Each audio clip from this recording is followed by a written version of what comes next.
Shalom semua warga kerajaan, tanpa kita rasa kita memasuki bulan Juni. Tetapi temanya adalah tentang orang muda. Banyak daripada kita berpikir yaitu melayani Tuhan itu buat orang tua. Seringkali anak-anak muda berkata, nanti aja Pak, kita masih muda. Kita masih mau happy-happy. Mari kita lihat apa yang dikatakan firman Tuhan dalam Kisah Rasul pasal 7. Ayat 58. Mereka, yaitu orang-orang yang memusuhi, yaitu gereja Tuhan yang pertama di Yerusalem, itu orang-orang libertini. Orang-orang liberal sekarang ini ya. Yang mengatakan semua boleh saja, Tuhan terlalu baik. Misalnya begitu. Lalu melemparinya, siapa dia nih? Stephen. Ya, karena dia adalah orang Yahudi. Di dalam Kisah Rasul 7 dia berkata, my fellow Jews. Pasti nama aslinya Stefania. The Lord has treasured. Dia ini harta karunia Tuhan. Lalu mereka melemparinya dan saksi-saksi meletakkan jubah mereka di depan kaki seorang muda yang bernama Saulus. So kalau lihat gambar background di belakang ini ya, ini gambaran daripada artis. Kalau saudara mendengar Rasul Paulus, apa bayangan saudara? Dibuat film tentang beliau. Maaf, sudah tidak ada rambutnya, tua, renta. Bahkan dikatakan dia menulis dengan huruf besar karena matanya sudah nggak terang dan sebagainya. Tapi kita lihat di sini, Alkitab mengatakan dia adalah seorang muda.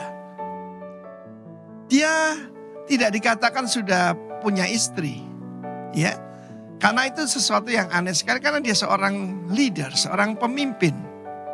Dan rata-rata pada saat itu untuk menjadi pemimpin masih seorang yang sudah berkeluarga. Tapi pasti orang ini adalah orang yang luar biasa hebatnya. Dia adalah penganiaya umat Tuhan. Yang dijamah oleh Tuhan dalam perjalanan yaitu ke Damaskus dan menjadi Rasul Paulus. Saya berbicara kepada kalian yang masih muda. Jangan menunggu sampai yaitu semuanya mapan baru melayani Tuhan. No, kita melihat Saulus ini. Kita melihat bagaimana dia sungguh-sungguh. Seorang yang sangat zealous. Seorang yang sangat yaitu fanatik saudaraku. Padahal dia murid daripada guru besar Gamaliel. Tetapi yang saya mau tekankan di sini. Waktunya untuk melayani Tuhan cuma satu, yaitu sekarang. Saya menyesali sekali lagi waktu saya dipanggil untuk melayani Tuhan usia 14 tahun. Saya menolaknya. Dan baru melalui a hardship, usia 28 baru saya melayani Tuhan. Sayang sekali. 14 tahun dalam hidup saya ini untuk diri sendiri. Dan bagi dunia. Tetapi kita melihat di sini memang gambarnya ini seperti orang sudah dewasa sekali ya. Tetapi firman Tuhan berkata dia seorang muda. Perhatikan itu. Dan untuk selanjutnya kita akan belajar dalam bulan ini orang muda dibagi Tuhan. Jangan lupa Tuhan juga pakai remaja. Maria ibu Yesus seorang remaja. Ya. David bahkan belum cukup umur untuk jadi tentara. Ya, untuk jadi tentara usianya 20, dia belum. Jadi mungkin 17-18 tahun. Pada saat Maria menikah ya mungkin 14-15 tahun. Karena itu para remaja untuk mau dipakai Tuhan, tidak usah tunggu sampai kamu menjadi tua. Dan semuanya sudah mapan. Start now. Saya menyesali, kenapa ya dulu saya tidak menerima panggilan Tuhan. Karena saya melihat di sini. Foto-foto tentang Rasul Paulus atau gambar selalu digambarkan orang tua udah renta. Ya memang setelah sekian tahun. Tetapi itu bayangan banyak orang. No, seorang muda bernama Saulus. Dan apa yang dia lihat mengubah hatinya. Dan dia menjadi, dia sangat terkesan dan akhirnya dia juga menjadi martir. Tuhan memberkati. Amin. Shalom warga kerajaan yang dikasihi Tuhan. Tidak kelihatan wajahnya ini tersenyum, tertawa atau bagaimana ya, karena semua tutup masker. Apalagi yang online di rumah ya, saya tidak kelihatan, tetapi saya percaya di hadirat Tuhan ada damai sejahtera, ada sukacita, ada kasih yang melimpah. Tidak terasa kita sudah melangkah masuk pertengahan tahun 2021, yaitu bulan Juni, dan saya melihat bahwa waktu itu berlalu begitu cepat. Pesan saya, ayo kita waspada dan berjaga-jaga karena kedatangan Tuhan Yesus untuk kedua kalinya itu sudah tidak lama lagi. Ya, dengan diizinkannya COVID-19 yang sudah setahun lebih, hampir semua gereja, termasuk gereja GBI Rock Malang, selain ibadah onsite, kita juga ada ibadah secara hybrid untuk menjangkau jemaat-jemaat yang ada di rumah yang tidak bisa hadir di tempat ini, domba-domba Tuhan yang tetap rindu untuk mendengarkan firman Tuhan, untuk berdoa dan menyembah Tuhan. Ibadah online, ibadah-ibadah di YouTube, di Instagram, dan sosial media lainnya. Dan Bapak Ibu Saudara sekalian, warga kerajaan yang dikasihi Tuhan, secara tidak langsung ada banyak orang yang sebelumnya belum pernah mendengarkan tentang nama Tuhan Yesus Kristus yang menyelamatkan. Mereka akhirnya terjangkau juga, ya, lewat ibadah-ibadah online ini. Dan saat ini nama Yesus diberitakan seantero dunia, without limit, tanpa batas. Dan firman Tuhan berkata, next, di dalam Matius 24 ayat 14, dan Injil kerajaan itu akan diberitakan di seluruh dunia, menjadi kesaksian bagi semua bangsa, sesudah itu barulah tiba kesudahannya. Jadi warga kerajaan, kita waspada, berjaga-jaga karena pandemi ini baik. Karena kenapa? Secara tidak langsung, hybrid, di mana-mana orang bisa mendengar tentang nama Tuhan Yesus Kristus. Minggu lalu kita bersama-sama boleh melayani, ada orang yang berdoa dan terima Tuhan Yesus Kristus, dan saya yakin ini adalah salah satu tanda di mana Tuhan Yesus akan datang untuk kedua kalinya. Amin. Baik, tema dari pusat untuk bulan Juni adalah develop. Next. Develop itu bahasa Indonesianya adalah berkembang. Development itu perkembangan, develop itu kata kerjanya artinya berkembang. Di dalam Kamus Besar Bahasa Indonesia, berkembang itu memiliki beberapa arti. Next. Yang pertama adalah mekar, terbuka atau membentang. Mekar, terbuka atau membentang. Yang kedua, menjadi besar, luas atau banyak. Dan yang ketiga adalah menjadi bertambah sempurna. Itu arti daripada berkembang. Mengapa ada perkembangan atau mengapa bisa berkembang? Karena ada pertumbuhan. Amin. Mengapa tumbuhan itu bisa berkembang? Bunga bisa mengembang? Karena ada pertumbuhan. Mengapa Kota Malang saat ini mulai berkembang? Saya melihat bahwa mulai berkembang karena ada pertumbuhan penduduk. Jadi kalau kita berbicara tentang berkembang itu tidak bisa dipisahkan dari yang namanya bertumbuh atau pertumbuhan. Dan judul khotbah atau renungan pada saat pagi hari ini akan saya beri judul next, berkembang karena sebuah perubahan. Saya mengambil contoh, ada sebuah balon. Nah, ini pada mulanya balon ini tidak ada, belum berkembang atau belum mengembang. Mengapa sampai bisa mengembang? Karena ada sebuah perubahan. Perubahan di sini adalah apa? Perubahan tekanan. Pertama tidak ada tekanan, maka yang namanya balon itu tetap kempes. Tetapi karena ada tekanan, maka apa yang terjadi? Balon itu mengembang. Ya. Next, gereja kita itu adalah gereja kingdom oriented. Artinya apa? Gereja yang orientasinya itu kepada kerajaan Allah. Tetapi hati-hati warga kerajaan, karena begini, jangan sampai kita cuma mempelajari dan memahami tentang kingdom principle atau prinsip-prinsip kerajaan Allah. Kita sangat piawai mengenai yang namanya kingdom culture. Apa itu? Kebudayaan kerajaan. Kita sangat paham tentang kingdom impact, dampak daripada kerajaan Allah. Tetapi kita tidak pernah mengalami sang raja.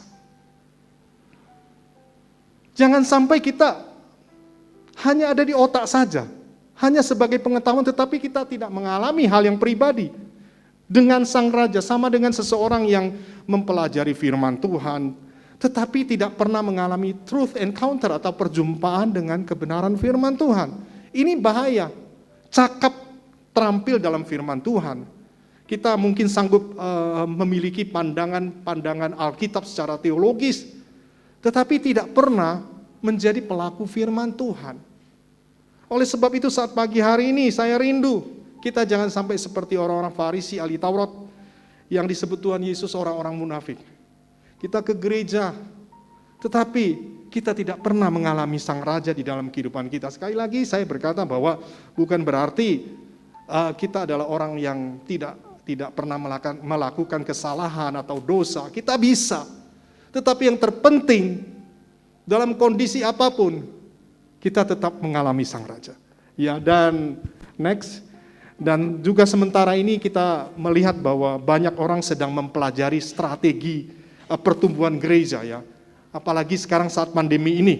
Ada banyak seminar-seminar online saya ditawarkan, saya diberi broadcast tentang seminar pertumbuhan gereja secara strategi supaya bagaimana gereja bisa bertumbuh dan berkembang dalam kondisi pandemi seperti itu.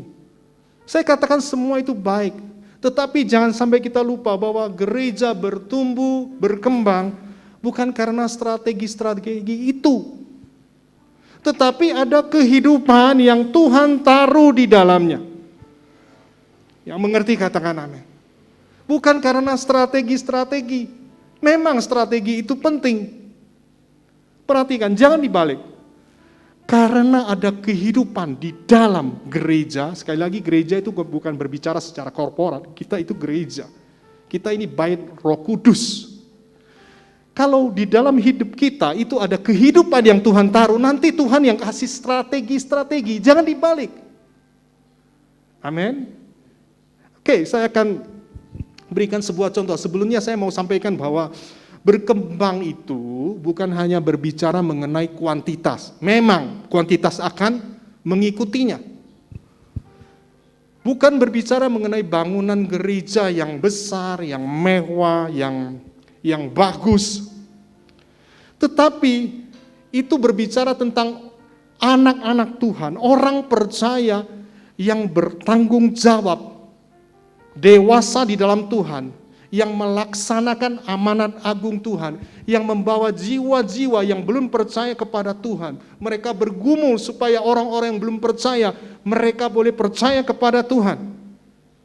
Sekali lagi bahwa strategi itu penting, tetapi baiklah di dalam kehidupan kita ada kehidupan yang Tuhan berikan, kemudian itu adalah hikmat dari Tuhan, bukan hikmat dari kita. Saya akan berikan sebuah contoh tentang strategi manusia dan strategi daripada Allah, ya. Next. Di dalam Yosua 7 ayat 2 hingga ayat 5, ini cerita firman Tuhan, kisah firman Tuhan di mana bangsa Israel akan menaklukkan kota Ai. Ayat 2, Yosua menyuruh orang dari Yeriko ke Ai, yang letaknya dekat Bet-awen di sebelah timur Betel, dan berkata kepada mereka demikian, pergilah ke sana dan intailah negeri itu. Maka pergilah orang-orang itu ke sana dan mengintai kota Ai. Lanjut. Kemudian kembali mereka kepada Yosua. Jadi Yosua memberikan perintah, coba diintai. Dan mereka kembali kepada Yosua dan berkata, tidak usah seluruh bangsa itu pergi. Biarlah hanya kira-kira 2 atau 3.000 orang pergi untuk menggempur Ai itu. Janganlah kau susahkan seluruh bangsa itu dengan berjalan ke sana, sebab orang-orang di sana sedikit saja. Mereka melihat dengan mata mereka sendiri, mereka punya strategi sendiri, dilihat mereka di sana, oh kota Ai Di sana kok orangnya sedikit, nggak usah kirim banyak-banyak. Itu strategi dari mereka. Lanjut. Maka berangkatlah kira-kira 3.000 orang dari bangsa itu ke sana, tetapi mereka melarikan diri di depan orang-orang Ai. Ayat yang kelima, sebab orang-orang Ai menewaskan kira-kira 36 orang dari mereka. Orang-orang Israel itu dikejar dari depan pintu gerbang kota itu sampai ke Shebarim dan dipukul kalah di lereng, lalu tawarlah hati bangsa itu amat singkat. Kita melihat bahwa bangsa Israel, mereka mau menggempur kota Ai. Dan mereka punya strategi sendiri. Dengan cara-cara mereka sendiri. Dan kita lihat bahwa mereka dipukul kalah. Bahkan ada 36 orang yang mati gara-gara mereka melakukan segala sesuatu tanpa campur tangan atau intervensi daripada Allah. Dan tidak sampai di situ, di dalam pasal yang selanjutnya itu pasal 8, next, kita akan melihat tentang strategi Allah. Di mana Allah itu intervensi dalam kehidupan bangsa Israel. Kemudian berfirmanlah Tuhan kepada Yosua, janganlah takut dan janganlah tawar hati. Bawalah seluruh tentara dan bersiaplah.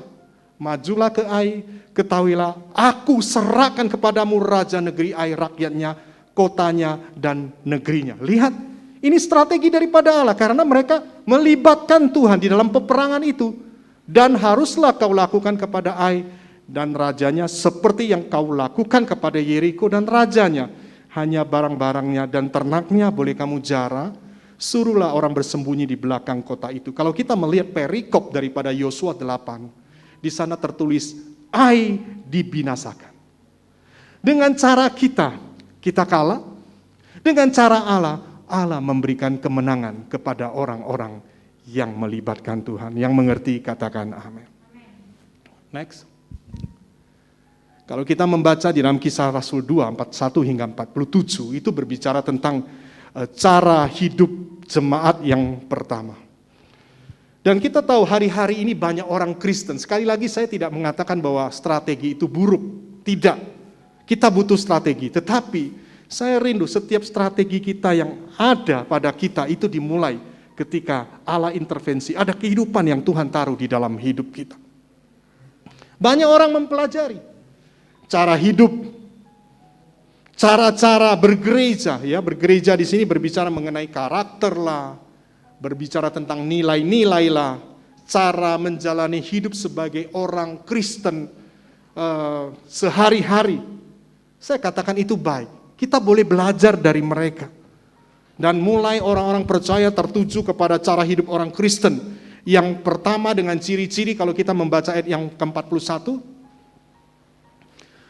Orang-orang yang menerima perkataannya itu memberi diri dibaptis. Dan pada hari itu jumlah mereka bertambah kira-kira 3.000 jiwa.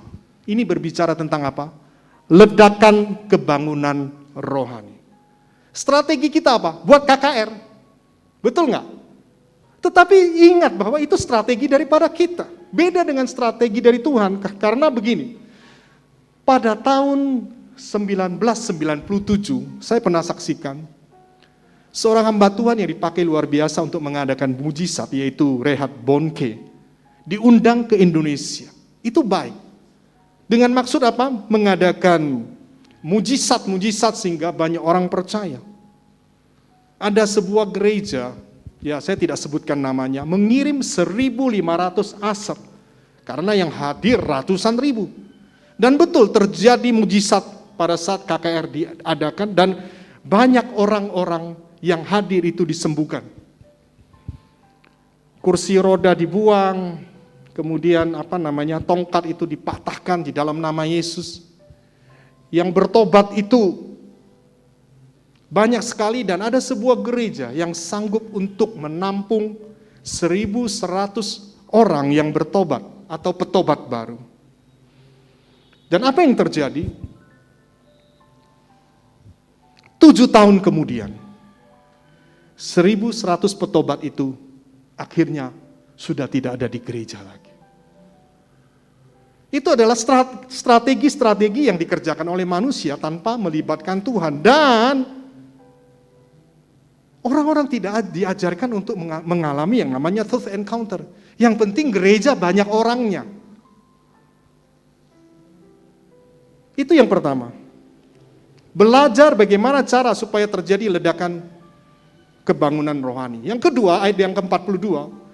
Mereka bertekun dalam pengajaran rasul-rasul dan dalam persekutuan. Dan mereka selalu berkumpul dan memecahkan roti dan berdoa.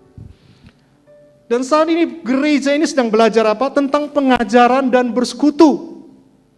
Buka kelas pemahaman Alkitab, ada banyak seminar-seminar rohani, dan saat ini lebih banyak yang online, belajar pemuridan. Saya katakan itu semua baik. Itu ayat 42. Gereja sedang belajar itu. Ayat ke-43. Maka ketakutanlah mereka semua, sedang rasul-rasul itu mengadakan banyak mujizat dan tanda. Ayat 43 itu belajar fear of God, belajar takut akan Tuhan, belajar disiplin rohani, belajar berdoa dan belajar menyembah, baca Alkitab dari kitab Kejadian sampai Wahyu. Semuanya itu baik. Ayat 44, dan semua orang telah menjadi percaya tetap bersatu dan segala kepunyaan mereka adalah kepunyaan bersama. Mereka belajar bagaimana supaya mereka bisa bersatu hati. Mereka menjadi satu, bersatu, unity. Merangkul dengan cara persuasif, makan-makan bareng, ada event, ada acara-acara, supaya apa? Kelihatannya bersatu. Kita sedang belajar tentang itu, ayat yang 45. Next. Dan selalu ada dari mereka yang menjual harta miliknya, lalu membagi-bagikannya kepada semua orang sesuai dengan keperluan masing-masing. Belajar membagi-bagikan. Mereka ke panti asuhan, ke panti jompo, mereka ke jalan-jalan untuk memberikan makan kepada orang-orang yang tidak mampu. Para pengemis, para tunawisma, mereka lakukan itu. Belajar dari jemaat yang mula-mula. Saya katakan itu baik. Ayat 46. Dengan bertekun dan dengan sehati mereka berkumpul tiap-tiap hari dalam bait Allah. Mereka memecahkan roti di rumah masing-masing secara bergilir dan makan bersama-sama dengan gembira dan dengan tulus hati. Mereka belajar kelompok sel, komsel. Mereka belajar untuk bagaimana bisa mengadakan atau mengelola ibadah raya dengan baik. Itu perlu, itu sangat baik. Dan ayat ke-47, sambil memuji Allah mereka disukai semua orang, dan tiap hari Tuhan menambahkan jumlah mereka dengan orang yang diselamatkan. Orang-orang percaya mulai belajar memuji Tuhan. Buka kelas praise and worship. Buka kelas musik. Belajar menyanyi. Dan lain sebagainya. Saya katakan sekali lagi, semua itu baik. Tetapi apakah kita menyadari sih apa yang menjadi pemicu perubahan di mana jemaat mula-mula itu bertumbuh dan berkembang? Amin. Warga kerajaan, kita lupa bahwa ayat 41 sampai ayat 47 sebenarnya dipicu oleh apa? Ada sesuatu yang memicu. Jadi kita jangan belajar hasilnya, tetapi kita belajar apa yang menjadi pemicu. Apakah mereka mempelajari sesuatu sehingga segala sesuatu berubah? Tidak. Ada sebuah anekdot. Orang Yahudi itu, suatu saat itu ada anekdot seperti ini. Dia naik taksi.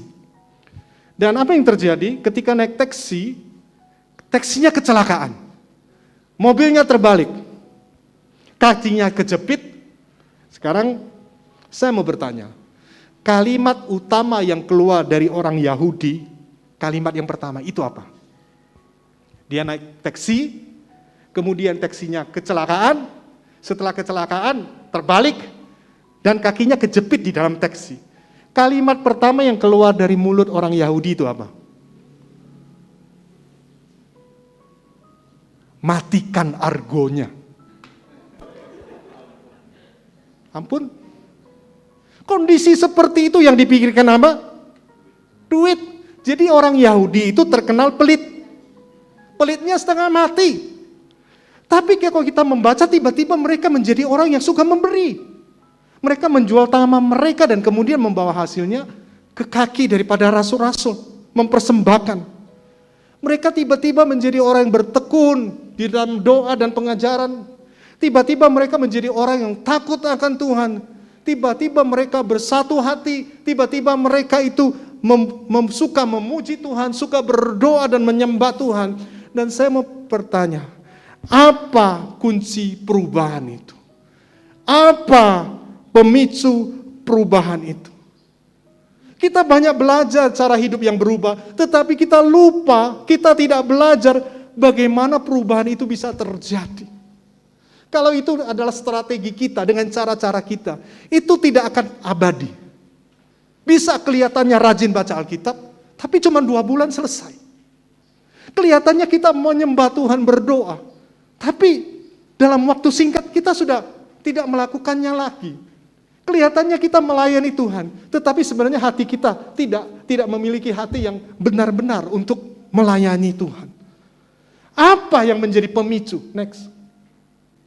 Jawabannya ada di Kisah Rasul 2 ayat 1 hingga ayat 3. Ketika tiba hari Pentakosta, semua orang percaya berkumpul di satu tempat.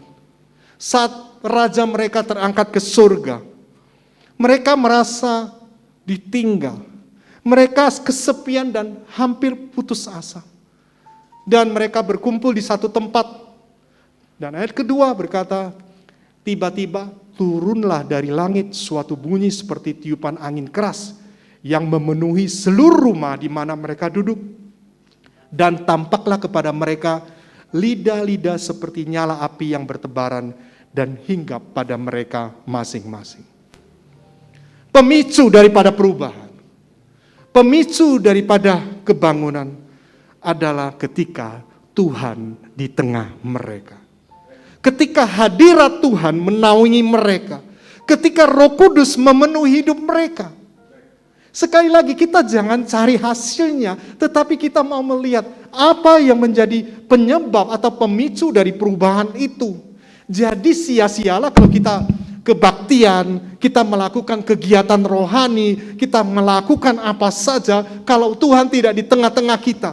Hadirat Tuhan tidak menaungi kita. Apa yang kita kerjakan itu adalah sia-sia. Contohnya adalah Salomo. Next. Salomo berkata, segala sesuatu itu sia-sia. Mengapa Salomo berkata segala sesuatu itu sia-sia? Karena ketika dia mengatakan itu, dia hidup jauh dari hadirat Tuhan. Dia tidak dinaungi oleh Roh Allah. Dan akhirnya para gundiknya membawa dia untuk apa? Di sini saya catat, mengalihkan perhatiannya kepada Allah-Allah lain. Sehingga dia katakan segala sesuatu sia-sia. Oleh sebab itu saya katakan, apa yang kita kerjakan di luar daripada hadirat Tuhan, semua itu sia-sia. Beda dengan Musa. Next. Musa berkata, if your presence does not go with us, do not lead us out from here. Artinya apa? Kalau hadiratmu tidak bersama dengan kami, kalau engkau tidak menyertai kami, maka kami tidak akan berangkat dari tempat ini. Jadi begitu pentingnya hadirat Tuhan di dalam kehidupan orang percaya. Jadi jangan anggap enteng saat ini apapun yang kita kerjakan, termasuk pelayanan di tempat ini. Kalau tidak ada hadirat Tuhan, sia-sia semuanya. Bahkan mungkin kita bisa mengumpulkan 5.000, 10.000 orang. Tanpa hadirat Tuhan, semuanya sia-sia. Oleh sebab itu saya rindu setiap daripada jemaat kita. Sekali lagi, kalau gereja itu tidak hanya berbicara tentang korporat. Gereja itu berbicara tentang pribadi kita. Next, Petrus berubah.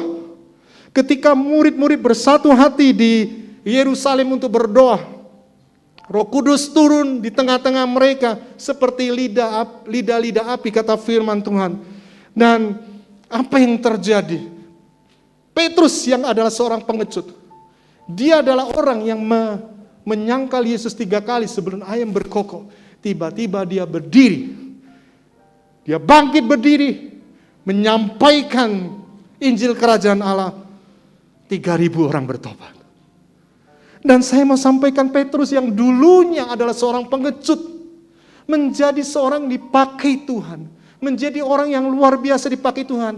Dia tidak pernah menjadi penakut lagi, karena terjadi perubahan dan pemicunya adalah hadirat Tuhan di dalam kehidupannya. Dan setiap kali Tuhan ada di tengah umatnya, setiap kali ada hadiratnya, pasti mengalami perubahan-perubahan yang signifikan. Yang mengerti katakan amin. Sementara ini gereja bekerja keras, bagaimana bisa hidup menjadi seorang Kristen, belajar dari ayat tadi yang kita sampaikan. Ya, mereka masuk di dalam pengajaran persekutuan, discipleship, takut akan Tuhan, memuji nama Tuhan, bermurah hati, membagi-bagikan, dan lain sebagainya. Saya katakannya semua itu baik. Tetapi kalau kita lakukan itu karena kita melihat itu adalah sebuah strategi, saya katakan kita akan gagal total. Tetapi kalau kita lakukan itu karena ada hadirat Tuhan, apa yang kita kerjakan itu akan menghasilkan perubahan-perubahan yang signifikan di dalam kehidupan kita maupun kehidupan gereja. Next, oleh sebab itu jangan sampai kita menjadi gereja yang telah meninggalkan penyebab perubahan dan menjadi gereja yang tidak berdampak apalagi mengubah dunia. Tidak akan pernah. Padahal ketika Tuhan di tengah mereka, di tengah kita, Roh Kudus sendiri yang akan mengajar kita dan mengajar orang-orang percaya, pasti Tuhan akan membawa kita masuk di dalam kemuliaannya dan kita akan melihat hal-hal yang sebelumnya belum pernah kita lihat. Saya rindu. Sekali lagi, kalau saya berbicara tentang gereja, itu tidak hanya belajar gereja dalam arti kelompok, korporat, tetapi juga pribadi sebagai orang percaya. Karena kita semua adalah bait Roh Kudus. Next.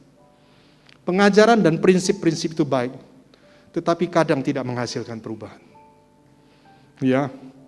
Tetapi kalau Allah ada, Allah hadir di tengah-tengah kita, pasti perubahan itu terjadi dengan segera.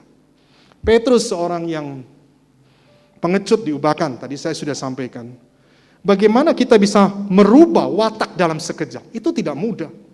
Hanya lewat prinsip dan pengajaran tanpa mengalami kehadiran Tuhan, itu tidak memungkinkan. Gideon seorang pecundang, ketika mengalami perjumpaan dengan Tuhan, ada hadirat Tuhan, pecundang menjadi pemenang. Maria Magdalena seorang pezina, ketika berjumpa dengan Tuhan, dia diubahkan menjadi seorang murid Yesus yang setia. Saulus, tadi sudah disampaikan oleh Pak Arifin, seorang pembunuh yang mengejar-mengajar dan menganiaya orang Kristen.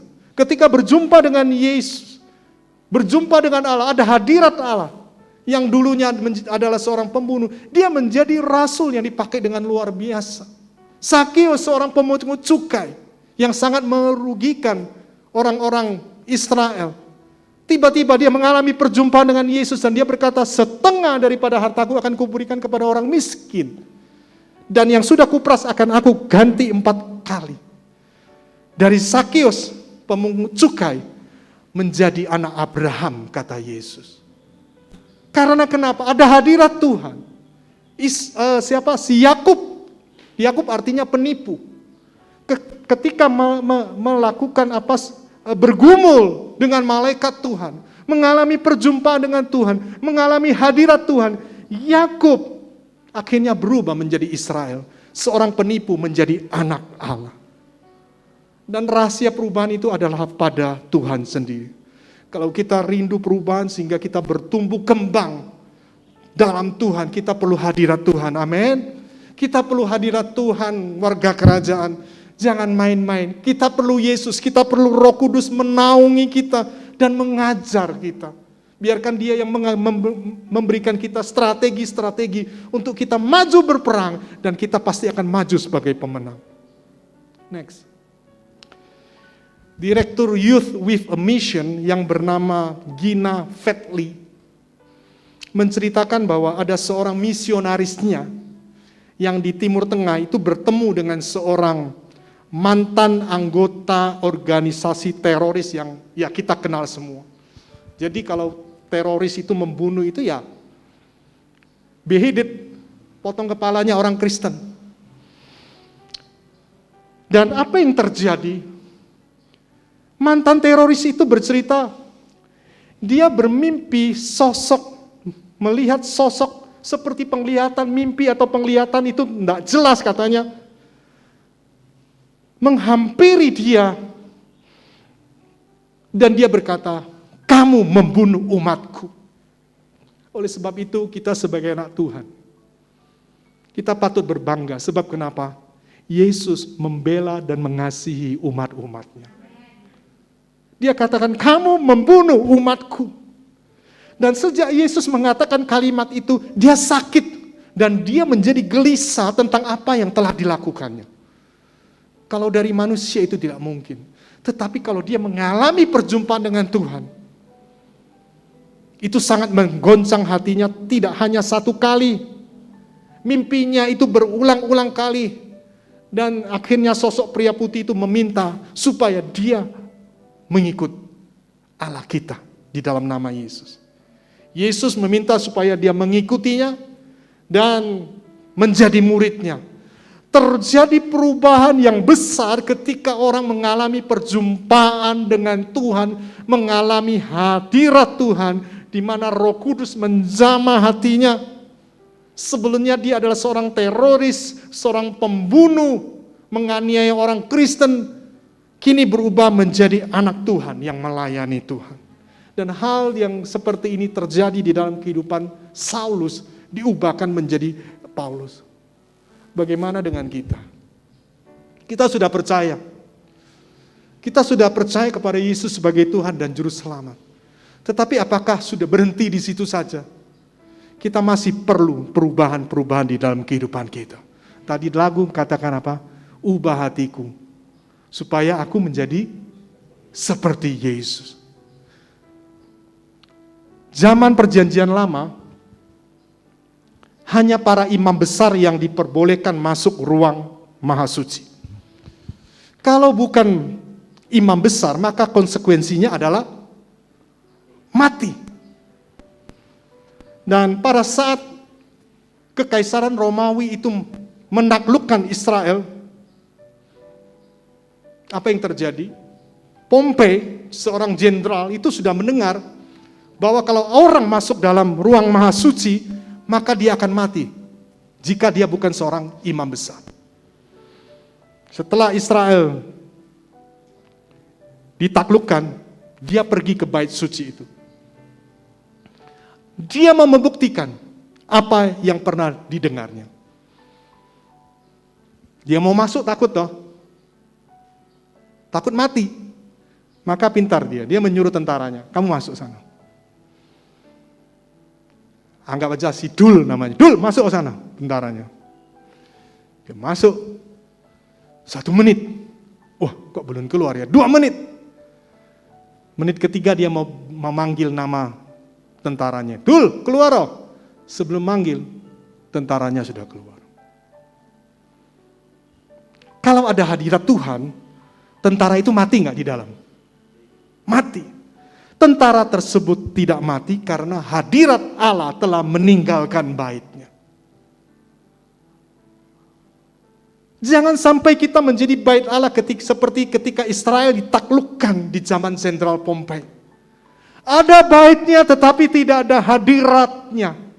Seperti yang pernah terjadi di dalam kehidupan Simson. Saya katakan kalau tidak di dalam naungan hadiratnya, maka apa yang kita kerjakan, apa yang kita lakukan, termasuk pelayanan pekerjaan yang sudah Tuhan percayakan, semua akan menjadi sia-sia. Kalau tidak di dalam hadirat Tuhan, nanti yang kita lakukan itu semuanya dipimpin oleh keinginan daging kita, keinginan diri kita. Dan baiklah mulai sekarang ini, biarlah hadirat Tuhan memenuhi kita, dan kita akan melihat perubahan-perubahan yang signifikan dalam setiap aspek kehidupan yang kita jalani. Amin. Saya dalam bulan-bulan ini, saya rindu berbicara lagi kepada para pemimpin. Kita harus mulai bangun mesbah. Kita berdoa di tempat ini. Bagi jemaat yang tidak hadir, kita akan lakukan seperti ini, Zoom. Supaya apa? Supaya kita dinaungi seterusnya oleh kuasa Tuhan. Karena kalau dibiarkan seperti itu, saya mau katakan, kehidupan rohani seseorang bisa mundur. Kita tidak cari strategi yang aneh-aneh, tetapi satu kerinduan, ayo kita miliki hati yang rindu untuk mengalami perjumpaan secara pribadi dengan Dia.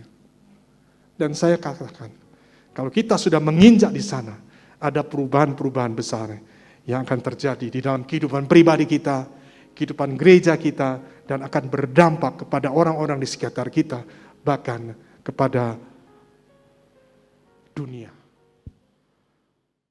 Terima kasih Tuhan Yesus buat firman-Mu pagi ini. Hatimu yang sudah Engkau buka lewat hamba-Mu. Biarlah itu mendorong kami berubah dari dalam. Karena Engkau ada di dalam kami.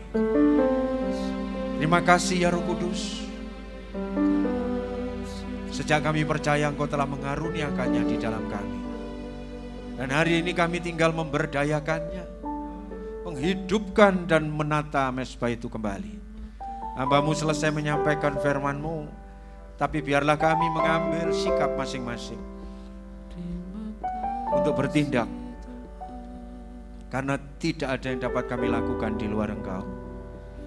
Terima kasih Tuhan buat firman-Mu, dan kami percaya kalau kegahirahan yang karena Roh-Mu menguasai kami, tidak ada yang tidak mungkin di dalam hidup ini, dan semuanya akan jadi untuk kemuliaan.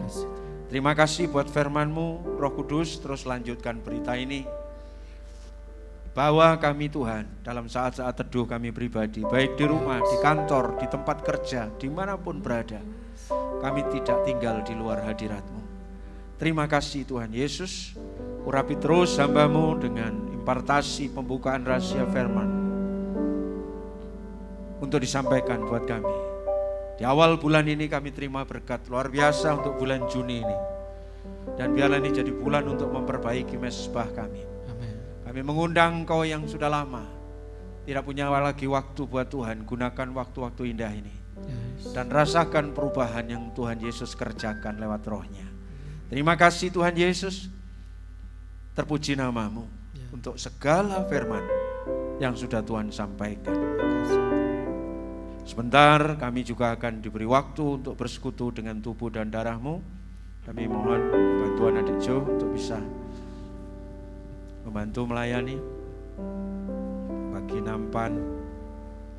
Bapak, berkati kami berdua untuk menjadi pelaksana sakramen perjamuan kudus ini. Baik yang on-site di sini dan juga sahabat, rekan-rekan warga kerajaan semua yang mengikuti ibadah secara online di rumah masing-masing, menyiapkan tubuh dan darah Kristus untuk kami masuk sakramen perjamuan kudus. Terima kasih Tuhan, kami sediakan hati, tubuh dan jiwa roh kami. Tuhan mengurapi kami semua dengan urapan yang sama. Demi nama Tuhan Yesus, bersama-sama kita katakan amin. Hadirat-Mu, refrennya kita ulang. Hadirat-Mu, hadirat-Mu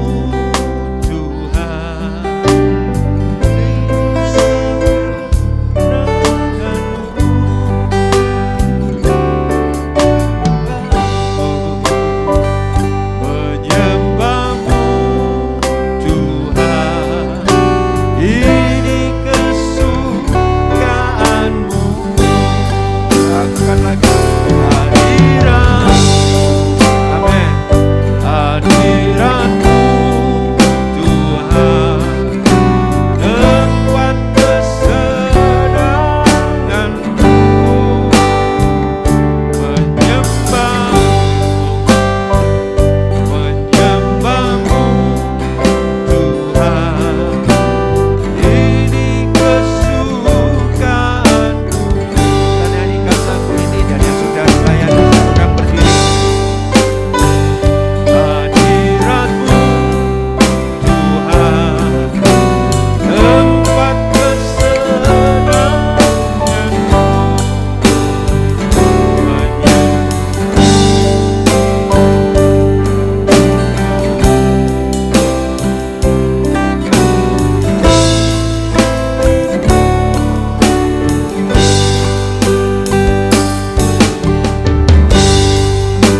kasih Tuhan, bahwa kami pada level yang demikian ya Roh Kudus, sampai menyembah-Mu adalah menjadi kesukaan kami.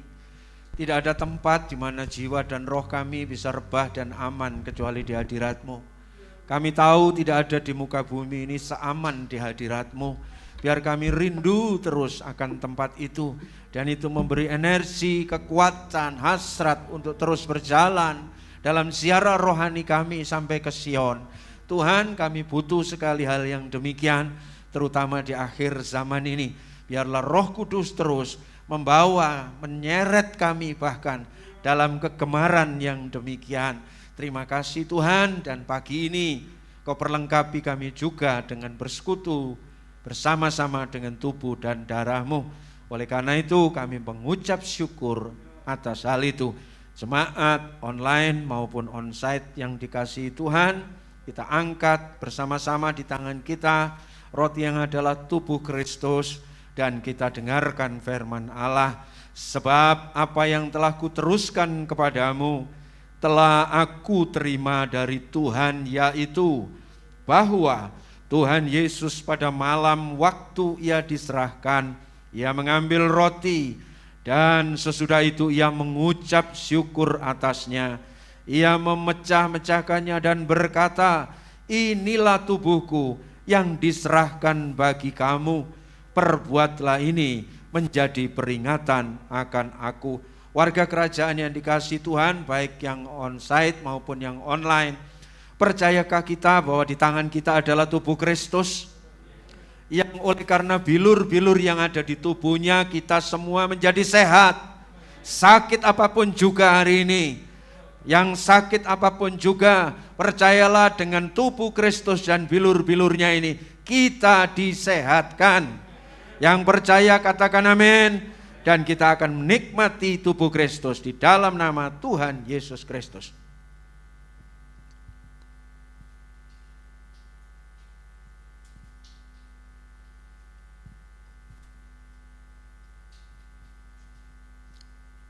Kita pindahkan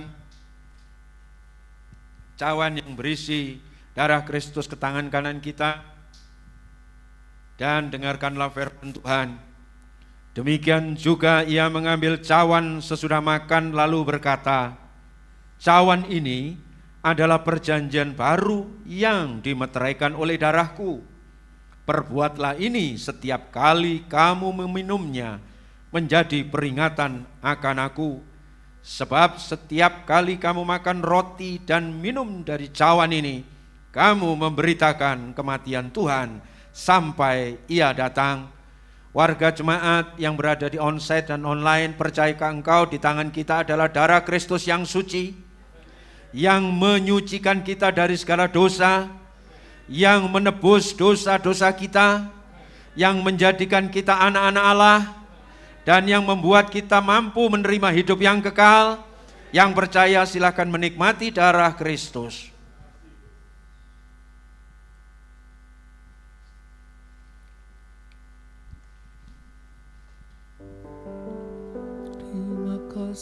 Terima kasih Tuhan.